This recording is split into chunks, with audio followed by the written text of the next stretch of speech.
एक दिन कन्हैया अपने गोप ग्वालों के साथ खेलते हैं और खेलते खेलते मिट्टी खा लेते हैं, मृद भक्षण कर लेते हैं। जैसे ही कन्हैया ने मिट्टी खाई और गोप ग्वालों ने आकर के कहा, मैया मैया कन्हैया ने आज मिट्टी खाई है। मैया दौड़ी दौड़ी आई और पूछा, क्यों रे कन्हैया तूने मिट्टी खाई? कन्हैया कहते हैं, नाहम बक्षितवान अम्बह, माँ मैंने मिट्टी नहीं खाई। तो मैया ने कहा, क्यों, ये सब झूठ बोलते हैं?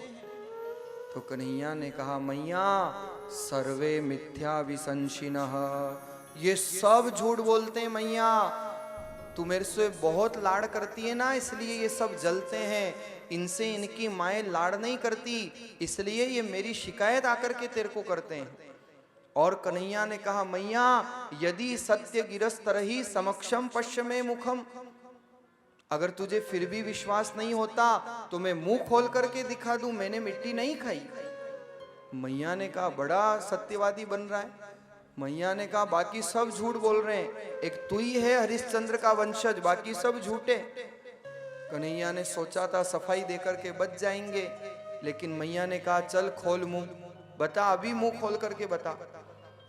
और जैसे ही कन्हैया ने मुंह खोला तो सारा का सारा ब्रह्मांड आज मैया को दिखाई देता है।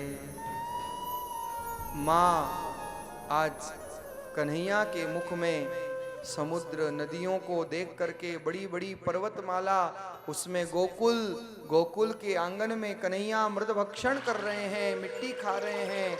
कन्हैया बताना चाहते, मैया मैं मिट्टी नहीं खा रहा, अपितु मेरे अंदर निवास करने वाले, इन गिरी कंदराओं में मेरा भजन करने वाले वो मेरे लाडले भक्त मुझे कहते हैं कि प्रभु आप जिस रज को अपने चरणों से कृतार्थ कर रहे हो, उस रज का प्रसाद आप हमें भी प्रदान कर दीजिए।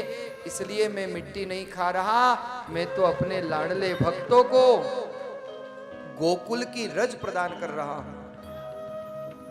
जैसे ही दर्शन किए और भगवान पुनः अपनी माया को समेट लेते हैं, क्योंकि भगवान जानते हैं अगर माँ को ऐश्वर्य याद रहा तो मैं माँ के वात्सल्य से वंचित रह जाऊंगा। और इसलिए कन्हैया ने पुनः आज लीला समेट ली।